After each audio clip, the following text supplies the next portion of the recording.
Doctor Hasan Mirza homeopathy জগতের এক অন্যতম বিশিষ্ট নাম। হোমিওপ্যাথি করছেন অথচ ডক্টর হাসান মির্জাকে চেনেন না, এটা খুব কম মানুষের মধ্যেই দেখা যায়। অর্থাৎ হোমিওপ্যাথির সাথে ডক্টর হাসান মির্জার সম্পর্ক নিবিড়ভাবে যুক্ত। আমরা যখন খুব ছোট ছিলাম তখন থেকে কিন্তু ডক্টর হাসান মির্জার নাম আমি শুনে এসেছি, অথচ কিন্তু কখনো তাকে দেখা বা তার চিকিৎসা সংক্রান্ত ব্যাপারে জানার কোনো সৌভাগ্য আমার কখনো সেভাবে হয়ে ওঠেনি। কোনো একটা সময় আমার এক ভাইকে চিকিৎসার জন্য, তার কোনোভাবেই জ্বর কমছিল না, তখন উনি বালিতে তখন বসতেন, বালির হাসান মির্জা বলে ওনাকে তখন বলা হতো। আমি একদিন এরকম দুপুরবেলা আমার ভাইকে নিয়ে গিয়েছিলাম, গিয়ে অবাক হয়ে গেলাম এইটুকু দেখে যে একটা টিকিট কাউন্টারে যেরকম ভাবে ভিড় হয়, একজন মানুষ খুব সাধারণ পোশাকে বসে আছেন আর তার দুধারে দুটো লাইন, একটা পুরুষদের একটা মহিলাদের, ঠিক টিকিট কাটার মতো একটি একটি করে উনি প্রেসক্রিপশন করে যাচ্ছেন, ওষুধ নিচ্ছেন, সবাই চলে যাচ্ছেন।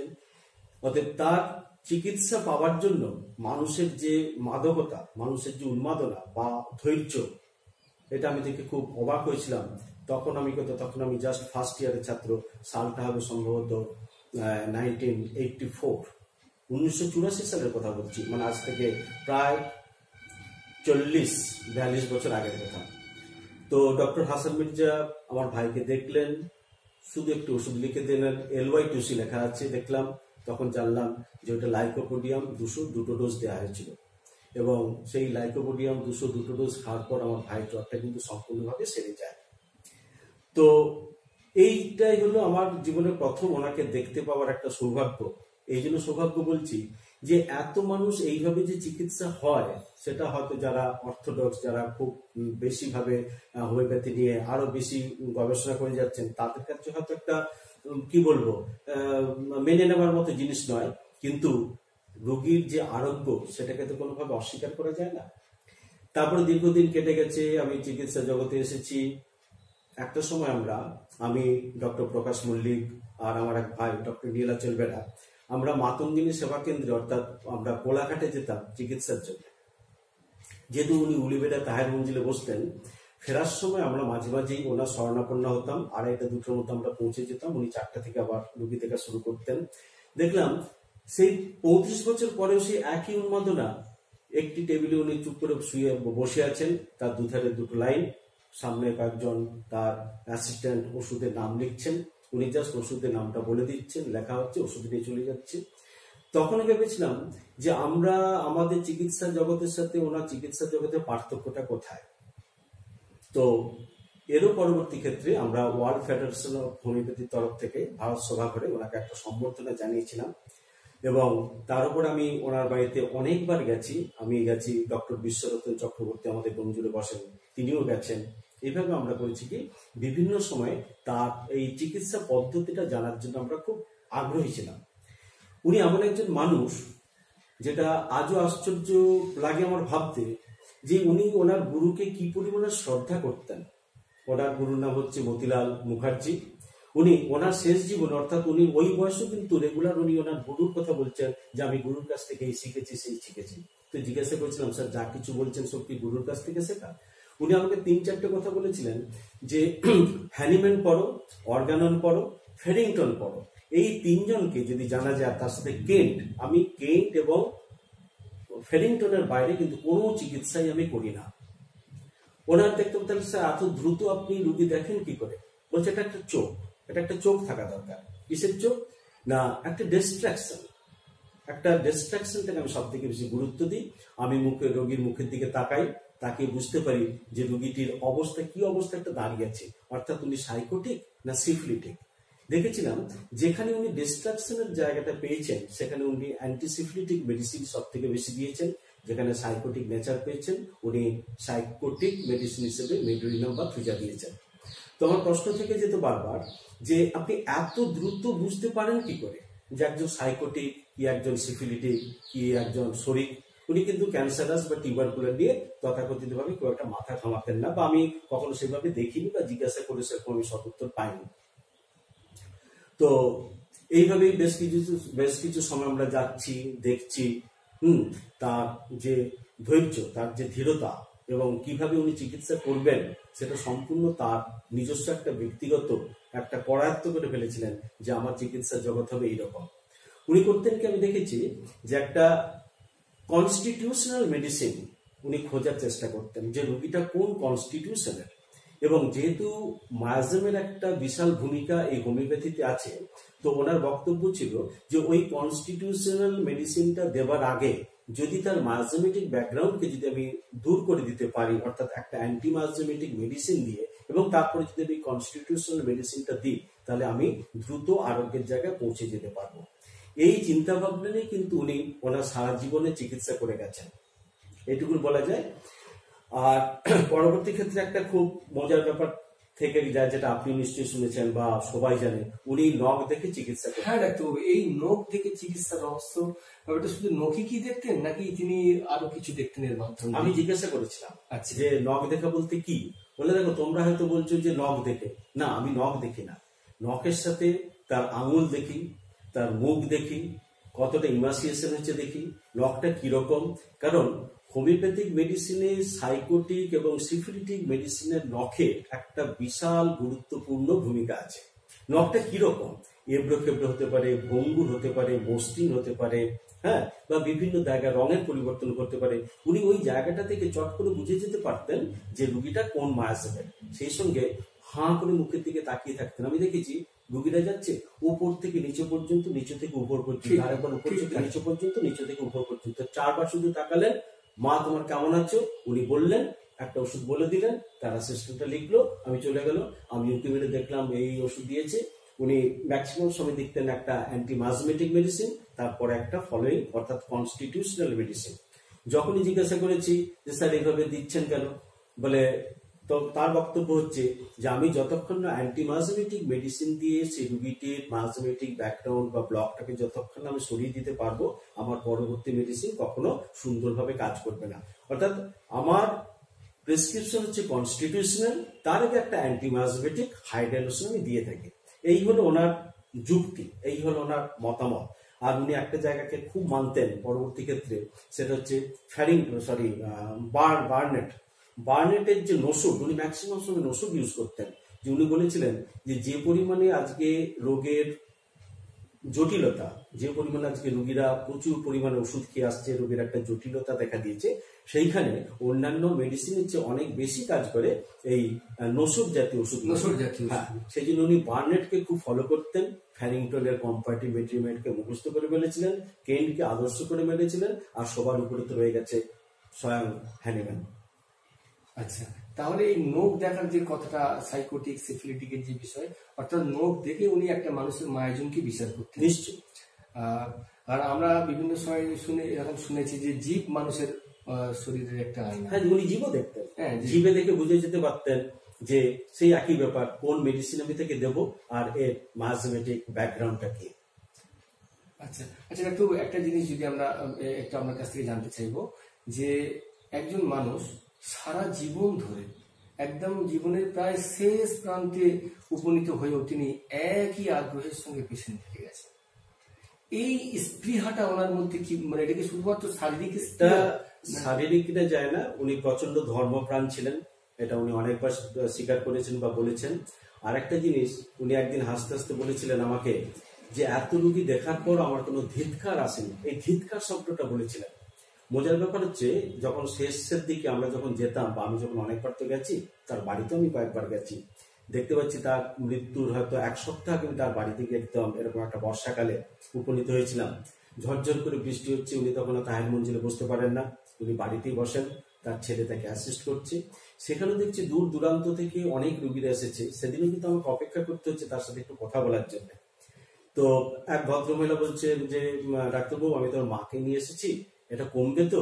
উনি তাকিয়ে, তখন খুবই অসুস্থ, চোখ দিয়ে জল পড়ছে, যেন আবেগে বললেন, মা তুমি যে এত দূর থেকে এসেছো, এইটা কি ব্যর্থ হবা?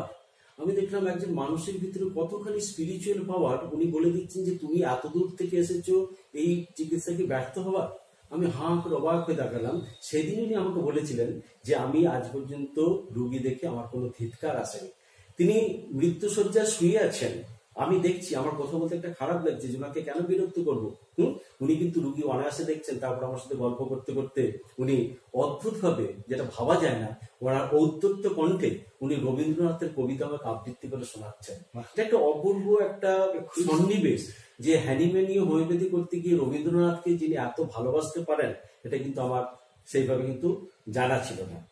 তো ঘটনা হয়ে গেছে কি, ওনার খুব কাছে পাওয়ার বা ওনার খুব কাছে যাওয়ার আমার একটা এই জন্যই সৌভাগ্য হয়েছিল যে আমার যে একটা বই আছে প্রাচীন পীড়া, তার কারণ এবং হোমিওপ্যাথি, তাতে মার্জমের যে জায়গাটা, সেটা আমি আমার ভূমিকায় স্বীকার করেছিলাম যে আমি ডক্টর হাসান মির্জার কাছ থেকে খুব সংক্ষেপে কিভাবে মার্জম তত্ত্ব বোঝা যায় সেটা আমি লব্ধ করেছি। তো এই যে একটা বইয়ে তার কথা স্বীকার করা, যেটা হয়তো অনেকে তাকে হোমিওপ্যাথি চিকিৎসক বলে মানেন না, একটা তার হয়তো সারা জীবন ধরে একটা তো ক্ষোভ থেকে গিয়েছিল, সেই ক্ষোভটা আমরা মিটিয়েছিলাম দুটো কারণে। একটু আগেই বলেছি, ওয়ার্ল্ড ফেডারেশন অফ হোমিওপ্যাথির তরফ থেকে আমরা তাকে সম্বর্ধনা দিয়েছিলাম। আর যেহেতু একটা ওইরকম বইয়ে আমি তার কথা উল্লেখ করেছি, ভূমিকাতে কৃতজ্ঞতা স্বীকার করেছি, উনি আমাকে প্রচন্ড ভালোবাসতেন এবং আদর করতেন। আমি এটাকে যেটা বলবো, আমি গেলে নীলকমল এসো, এই যে নীলকমল এসো, এই ডাক্তার ভিতরে আমি যেন লুকিয়ে থাকতো, কোথায় আমি কত সারের কাছে গেছি, এইভাবে থেকে আমার কোনদিন ডাকেননি। অতএব সেই থেকেই ডক্টর হাসান মির্জার প্রতি আমার একটা শ্রদ্ধা বেড়ে যায়। তাছাড়া আমি যখন মুর্শিদাবাদে গেছি, বাংলাদেশে গেছি, কোন জায়গায় তার নাম না শুনেছি, যখনই বলেছেন হাসান মির্জাকে চেনেন, আপনি হাওড়াতে থাকেন, তাহলে আপনি চিনবেন। আমি হ্যাঁ আমি চিনি। বলার পরেই তারা যেন আপ্লুত হয়ে যাচ্ছে যে আমি যেহেতু হাসান মির্জাকে চিনি, তাহলে আমি যেন চিকিৎসার অনেক কিছুই জানি।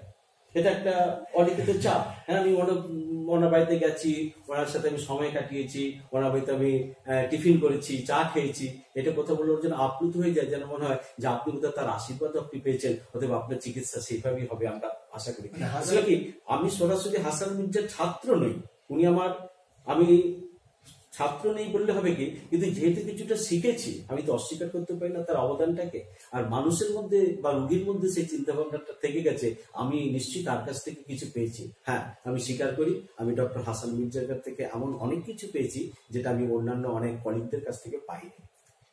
যদি সংক্ষেপে একটুখানি আজকের দিনে সেটাকে স্মরণ করা যেত স্যার। সেই ওই একই তো করলাম বলছি, এই যে মার্জিন তত্ত্ব, বা কিছুদিন আগে যখন আমি স্পিকার হিসেবে বিভিন্ন জায়গায় যাই, তখন কেন যাই না, আমাকে মেট্রোমেডিকা বা অন্যান্য জায়গায় না দিয়ে তারা মার্জমেটিক অ্যানালাইসিসের জন্য আমাকে সব থেকে বেশি অনুরোধ করে থাকেন।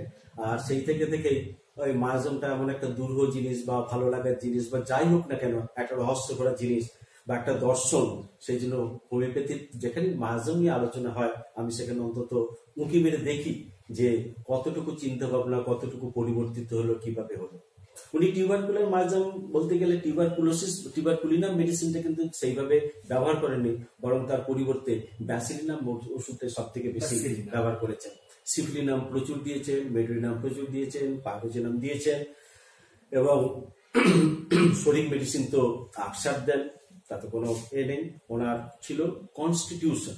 উনি একটা সময় বলছেন যে চেহারা দেখে মানুষটাকে চিনে নেবার তুমি চেষ্টা করো, চেহারার মধ্যে মানুষের সবকিছু লুকিয়ে আছে, তুমি তাকে জীব দেখো।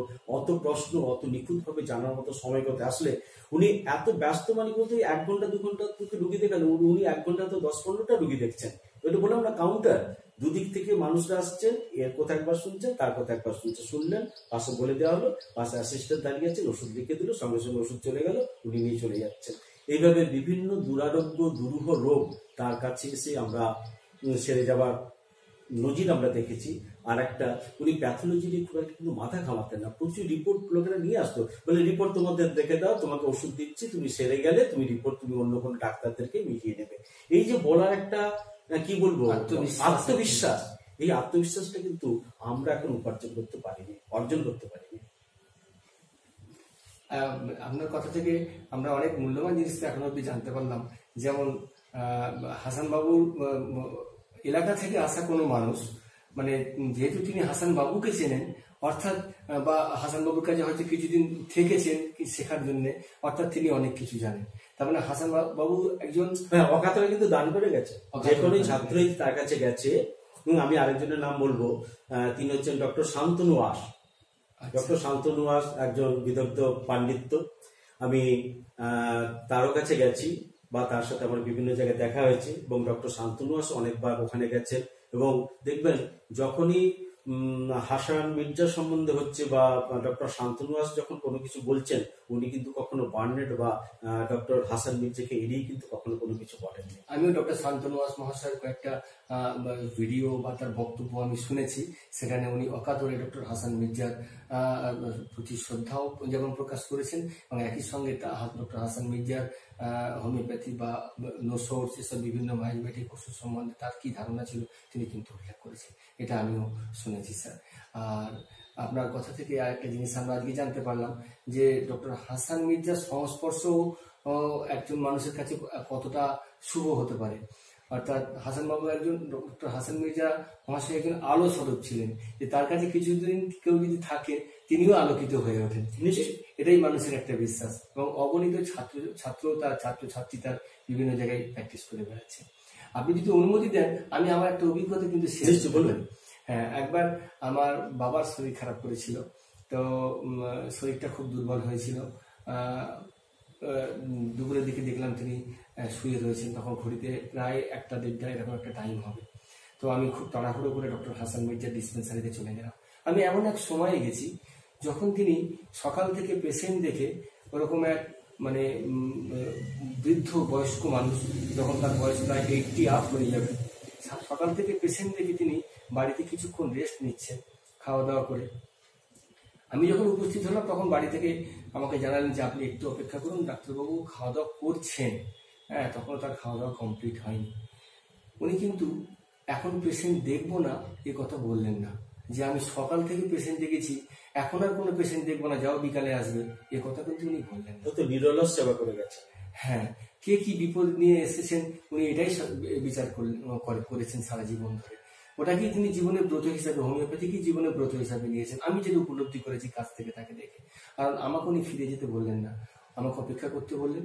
ওই বৃদ্ধ বয়সে সকালবেলা বাড়িতে পেশেন্ট দেখেছেন, দুপুরে তাহির মঞ্জিলে পেশেন্ট দেখেছেন, তারপর বাড়ি ফিরে এসে খাওয়া দাওয়া করছেন, আমি উপস্থিত হয়েছি। আমি কিছুক্ষণ অপেক্ষা করার পর ডাক্তারবাবু তার যে রুমটায় তিনি থাকতেন সেখানে আসলেন, এবং আমার বাবার কথা বলার সাথে সাথে আমাকে ওষুধ তিনি বলে দিলেন। কিন্তু ওই সময় কোনো তার অ্যাসিস্ট্যান্ট উপস্থিত কেউ যেহেতু ছিলেন না, তাই ওনার প্রেসক্রিপশনে ওনার ওই মানে বৃদ্ধ হাতে মানে কাঁপা কাঁপা অবস্থায় তিনি যে কলম নিয়ে যে প্রেসক্রিপশনটা করেছিলেন, কলম নিয়ে যে প্রেসক্রিপশনটা করেছিলেন, সেই প্রেসক্রিপশনটাকে আমি তার স্মৃতিস্বরূপ আজও আমার কাছে রেখে দিয়েছি। তার কারণ একটাই যে ডক্টর হাসান মির্জাকে আমি যতদিন দেখেছি, আমি কলম ধরতে থেকে কোনোদিন দেখিনি, কিন্তু ওই দিনে এমন একটা পরিস্থিতি ছিল যে কোনো অ্যাসিস্ট্যান্ট না থাকার কারণে নিজে হাতে তিনি লিখেছিলেন, আর তার লেখাটা খুব আঁকাবাঁকা হয়ে গিয়েছিল। ওইটা আমার কাছে একটা স্মৃতিস্বরূপ মানে তার আমি আমার কাছে রেখে দিয়েছি। তো এ থেকে আমি যেটা বুঝেছি যে একজন ডক্টর তিনি শুধু একজন ডক্টরই ছিলেন না, তিনি একজন মহান মানুষও ছিলেন। মানুষের অসুবিধাগুলোকেও তিনি, মানুষের দূর দূরান্ত থেকে আসা মানুষের সেই পেরেশানি, সেই অস্বস্তিকর অবস্থাগুলোকে তিনি হৃদয় দিয়ে অনুভব করতেন। হয়তো তার জীবনের সফলতার এটাও একটা কারণ। নিশ্চয়ই, এখন ওনাকে অমানবিক আমি অন্তত হতে দেখিনি। আর সব থেকে শেষে একটা কথা বলতে পারি যে উনি ছাত্রদের অনুরোধে কয়েকটা বই লিখেছিলেন। নিজে হাতে লেখা হয়তো সম্ভব ছিল কিনা জানি না, হয়তো তিনি ডিকটেট করেছেন, সবাই সেটাকে অনুসরণ করে তো লিখেছে। আমার 60 বছরের অভিজ্ঞতা বা এরকম একটা কোনো নামে, আমার 60 বছরের অভিজ্ঞতা এই নামে একটি, হ্যাঁ, তো ওনার ওই বইয়ের তিনটে খণ্ড, ঠিক না, তিনটে একাধিক বইয়ের মানে এডিট করে একটা বই আছে, যাতে উনি কিভাবে কোন কোন পরিস্থিতিতে কিরকম আনকমন পিকুলার সিমটম বলুন বা ফিজিক্যাল কনস্টিটিউশন বলুন বা জেনারেল গাইডিং সিমটম বলুন, কিভাবে উনি দেখতেন এবং দ্রুত রোগ নির্বাচন করতেন, সেটা সম্বন্ধে কিন্তু ওই বইটাতে উল্লেখ করেছেন। এবং একটা সময় উনি রিটায়ার করবেন বলে, মানে চিকিৎসা থেকে অবসর গ্রহণ করবেন বলে ঘোষণা করেছিলেন। সাংবাদিক সম্মেলন হয়েছিল, আমরা সেখানে গিয়েছিলাম, সেদিন সেই বইটাতে উপহার পেয়েছিলাম। কিন্তু মানুষের চাপে ওনাকে কিন্তু আর সেই অবসর নেবার সেই সুযোগটা হয়নি বলেই আমি কিন্তু ওনার বাড়িতে গিয়ে সে উদ্ধত্ত গ্রন্থে রবীন্দ্রনাথের কবিতা আমি শুনতে পেয়েছিলাম। তার সাথে ছিল কি বলবো, এক অমোঘ এক আশীর্বাদ, যে আশীর্বাদ নিয়ে আমি এখনো বেঁচে আছি।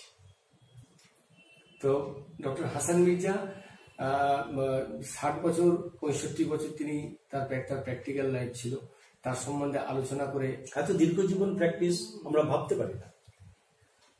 সত্যিই তাই, সারা জীবন ধরেই তিনি প্র্যাকটিস করে গেলেন এবং কখনোই মানে মানুষ তার প্রতি হতাশ হয়েছেন এটা কখনো শোনা যায়নি। বরং আজও আমাদের মনে প্রত্যাশা যদি যে ডক্টর হাসান মির্জার চলে যাওয়া আমাদের এই ভারত বাংলাদেশের চিকিৎসা, হোমিও চিকিৎসা জগতে একটা বিশাল বড় শূন্যতার সৃষ্টি করেছে। এটা অবশ্যই।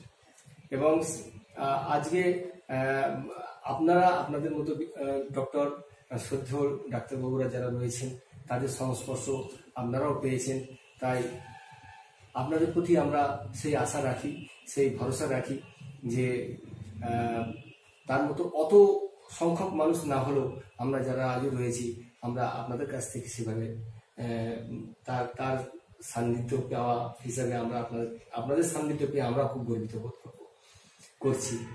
তো ডক্টর হাসান মির্জার মতো এক মহান ব্যক্তিত্ব সম্বন্ধে আলোচনা করে শেষ করা যায় না। তো প্রসঙ্গক্রমে আরেকটা বলছি, হয়তো বলাটা ঠিক হবে কিনা জানি না। এই যে হোমিওপ্যাথি নিয়ে এত কথা বলা হয়, একটা জিনিস ওনাকে দেখেছি, উনি কিন্তু হাই ডাইলিউশন ছাড়া বা 201 ml ছাড়া কিন্তু কখনোই কোনোভাবে কোনোদিন কোথাও আমি ওনাকে মাদার টিংচার বা বায়োফিল মেডিসিন কিন্তু দিতে দেখি। খুব গুরুত্বপূর্ণ একটা বিষয় স্যার, এটা একটু এই তর্ক বিতর্কে আমি যাবো না। ওনার প্রতি আরো বেশি শ্রদ্ধা বেড়ে গিয়েছিল যখন দেখেছিলাম যে উনি মাত্র সীমিত ওষুধ, একটি অ্যান্টিমাজমেটিক মেডিসিন, একটি কনস্টিটিউশনাল মেডিসিন দিয়ে উনি রোগকে আরোগ্য করতেন। কখনোই বায়োকেমিক বা কোনো প্রকার মাদার টিংচার দিতে